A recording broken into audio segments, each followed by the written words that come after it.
Good morning guys. So, ayan po. Kami ho ay padagat today. So ayan, kamusta po?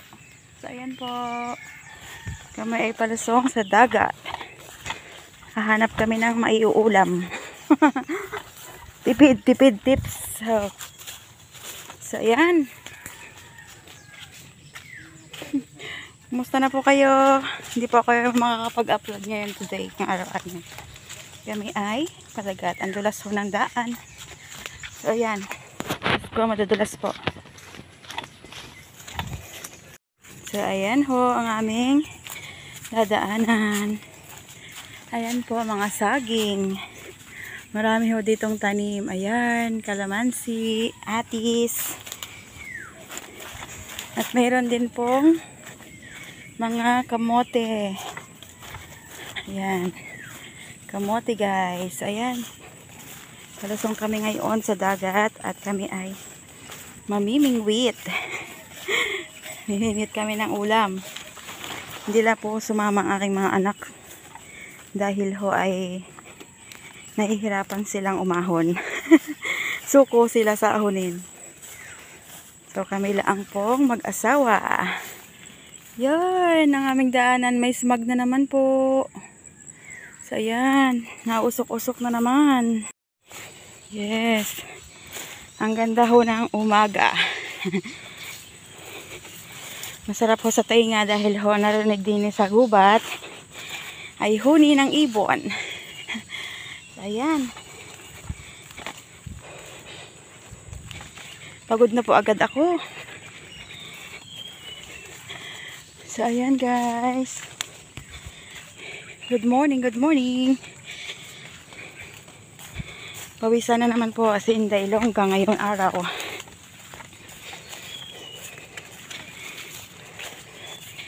Oh, hingal na ako guys. Yan ho. Ang hirap po ng daan. Talaga lang po na enjoy ang mamingwit. Paminsan-minsan. Dini sa ating lawa ng Taal.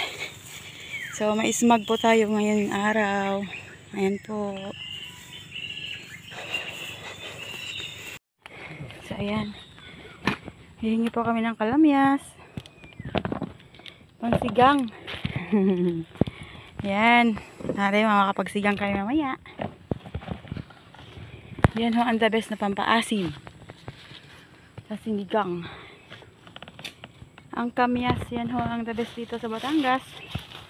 Kamyas. Sayang ho ang mga kamyas na ari guys. So ayan, namamatak lang ho sa lupa. Ayan ho. Dahil sobrang layo na po nito. So, hindi na po napipitas masyado. So ayan ho. Excuse me po. Ayan. Ang dami ho na sayang na kamyas guys. O yan, kung malapit lang ari, masarap ari ibilad. At gawing pinapapai sa sinaing na tulingan ko. Ay napakasarap ho niyan guys. Sa sinaing na tulingan. Ang dami hong puno din na may bunga. Hindi na ho siguro ito napapanguha dahil ho ay napakalayo. Nahirap po ang daan. So ayan guys. Napakarami po ditong bukuhan. Oh, yun ang niyog. Yan. Yan ho ang mga niyog. At saka saging. Yun. Pagkatataas. Naalala ko sa amin. Doon sa probinsya namin dyan. Sa Midsayap. Sa Pintel. Midsayap Cotabato. Garni ho ang aming lugar din. So ayan, nakakamiss. Sobrang nakakamiss na po ang magbakasyon sa amin. So ayan. Waiting lang po tayo dahil po yan ang pinaka main na goal ni Inday Longga. Yan ang magbakasyon sa kanyang pinagsimulan. Isus! Malalim. So, ayan po. Maganda no pagbukid. Ayan, ang sarap po magtanim kung ari lang malapit sa amin. Hindi lang amin lupa. Char. Oh. Pag ganito ho, ang sarap magtanim-tanim ng mga gulay. Pag ganito kalawak ang iyong likod bahay, ganyan. So ayan guys, ang sarap dito. Tahimik. At masarap ang simoy ng hangin sa umaga. At maririnig mo ay mga ibon. So ayan, parang walang mga yung mga pinagdadaanan sa buhay. Ses, may hugot pa eh. So ayan guys, nalusong na po kami dini. Dini ho ang aming daan. Napakarami po ditong saging. Nakakatuwa ho. Nakakatuwa ho ang may-ari nito dahil marami silang maaanihin soon dahil maraming tanim. So ayan ho, masarap ho talaga kapag nandirito na. Malawak ang lupain, di ba ho? So ayan po.